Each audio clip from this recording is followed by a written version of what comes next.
Olá. Hoje nós vamos falar sobre uma necessidade básica do ser humano. Algo que se confunde com a própria vida. Assim como andar ou respirar. Algo que é tão comum desde o instante do nascimento que nem nos damos conta de sua real importância. Alguém já sabe o que é? Mistério. Preciso descobrir esta resposta. Bolinha, comunique-se comigo. Comunicar. Você acertou em cheio. A atividade que fazemos desde o dia em que nascemos é nos comunicar. Aham! Através da comunicação, a gente descobre tudo. É isso aí. Os seres humanos são essencialmente sociais. E a forma que encontram de passar os conhecimentos e os hábitos de sua cultura é através da comunicação. Comunicação. Quem não se comunica, se complica. Se aqui em Nevar tem esqui, As aftas artem e doem. Xi. Cada vez que falamos, fazemos uso de um código, que é a nossa língua. No Brasil, falamos a língua portuguesa. Falando ou escrevendo, realizamos um ato de comunicação. Você já contou quantos atos de comunicação realiza durante todo o seu dia? Aí eu acordo, dou bom dia aos meus pais. Ligo o rádio. Depois ligo para as minhas amigas. Fiz a conta. Faço mais ou menos 150 atos de comunicação por dia. e eu? Faz o dobro. Porque você é mulher? Não, porque eu sou mais inteligente. Os atos de comunicação não se restringem à fala e à escrita. Gestos, expressões, imagens, desenhos e cores têm significados que comunicam mensagens. Até mesmo o beijo constitui um ato de comunicação. Quando as pessoas se beijam em nossa cultura, comunicam afeto e carinho. O beijo pode assumir outros significados em outras culturas. Por exemplo, na Grécia Antiga, ele significava respeito. Se as pessoas pertenciam à mesma classe social, cumprimentavam-se com beijos na boca. O beijo no rosto era usado somente se uma pessoa fosse inferior à outra. Botar ou tirar o chapéu também é um ato de comunicação em algumas culturas. Ao entrar numa igreja católica, os homens devem tirar o chapéu em sinal de respeito. Já ao entrar numa sinagoga, devem cobrir a cabeça. Diferentes culturas, diferentes hábitos, que só aprendemos através de atos de comunicação. Às vezes, para aprender, é preciso tempo e paciência. Já pensaram em como um estrangeiro sofre até entender alguns atos de comunicação de outro país? Como eu não sou do Brasil, para mim as coisas são muito diferentes.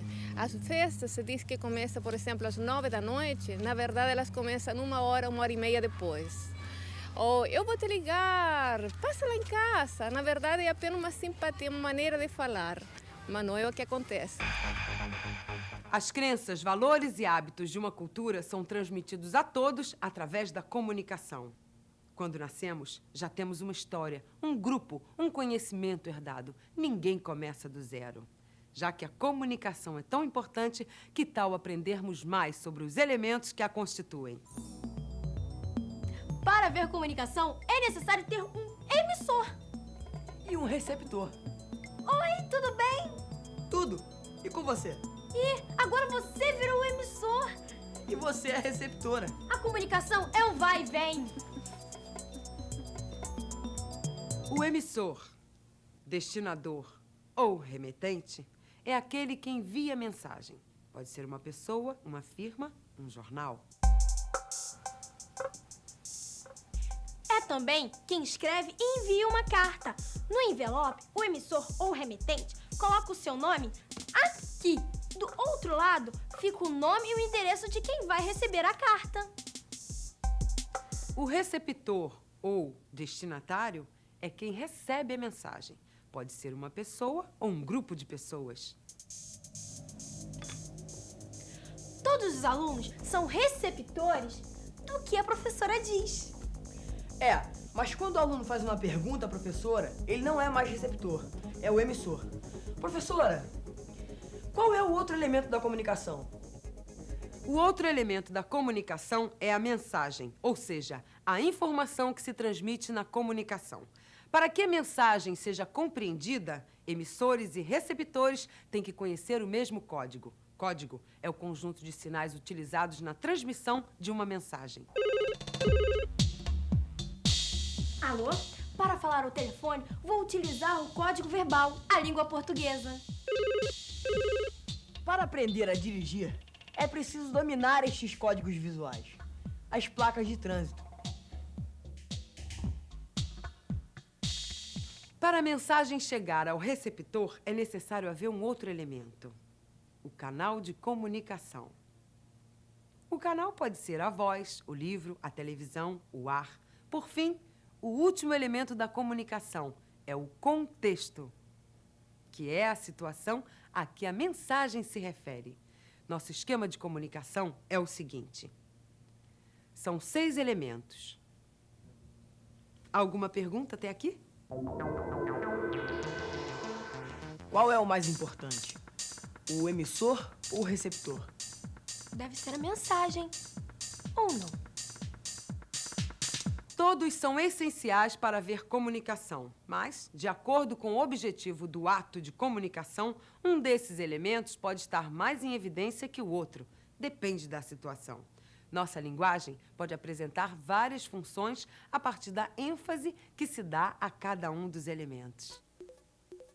Na maioria das vezes, as pessoas usam a linguagem de maneira automática. Ninguém para muito para pensar em como ela se organiza. As pessoas esquecem que a linguagem pode apresentar várias funções diferentes. Podemos utilizá-la para explicar alguma coisa, Informar, Pedir. Influenciar. expressar sentimentos. Perguntar. A linguagem tem funções diferentes, de acordo com a ênfase que se dá a cada um dos elementos da comunicação. Numa fala, o emissor pode ser o elemento mais evidente. Em outra, pode ser o receptor. Como existem 6 elementos, determinam-se também 6 funções diferentes. Vamos a elas?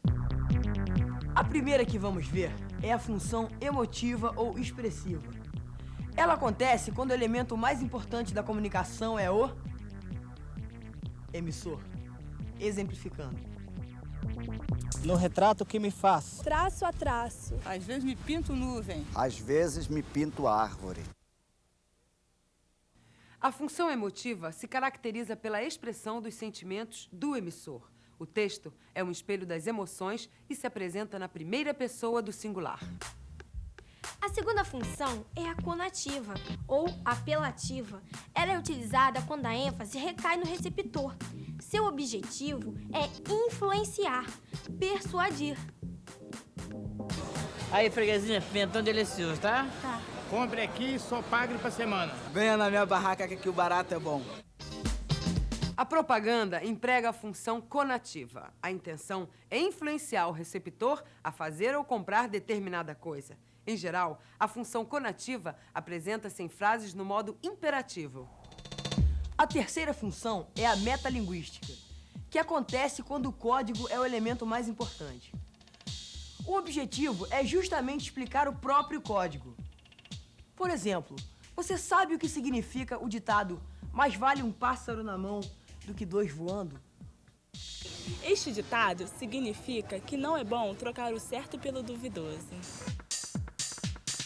Os dicionários são obras de caráter metalinguístico, porque eles explicam o código verbal, ou seja, explicam o significado das palavras utilizando as próprias palavras. Quando a ênfase recai no canal de comunicação, empregamos a quarta função, a fática. Veja bem, você me entende? Olha, está me ouvindo? Sei. A função fática testa o canal para que se possa iniciar a comunicação. As fitas de vídeo, por exemplo, antes de começarem a transmissão do filme, oferecem uma escala de cores para o espectador ajustar a sua TV. Também apitam para que se possa verificar a sintonia do aparelho. Esses são exemplos de função fática. A quinta função, centrada no contexto, é a referencial. Ela acontece quando a intenção é apenas transmitir uma mensagem da maneira mais direta e objetiva. No programa de hoje, estamos estudando o processo de comunicação e as funções da linguagem. O processo de comunicação é fundamental. As funções da linguagem estão em toda parte.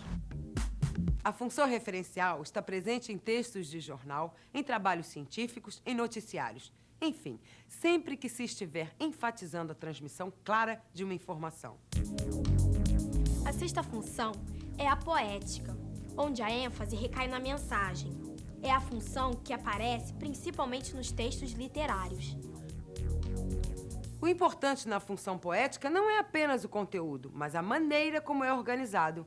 Os escritores selecionam e combinam as palavras de maneira especial para extraírem da linguagem o máximo de significado. Todos esses que estão aí atravancando o meu caminho, eles passarão. Eu, passarinho. Eu canto porque o instante existe e a minha vida está completa.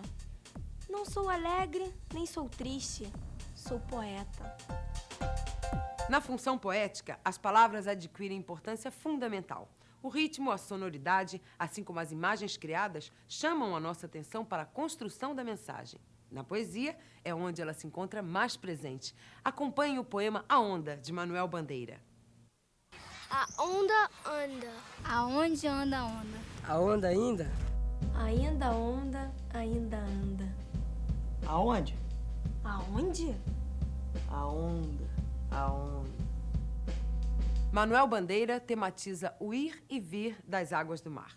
Ele sugere, através do ritmo e da repetição das palavras, o movimento das ondas. Na linguagem poética, a maneira como se diz é tão importante quanto o que se diz. Alguma pergunta até aqui? Sempre que tiver um texto poético, a linguagem é poética?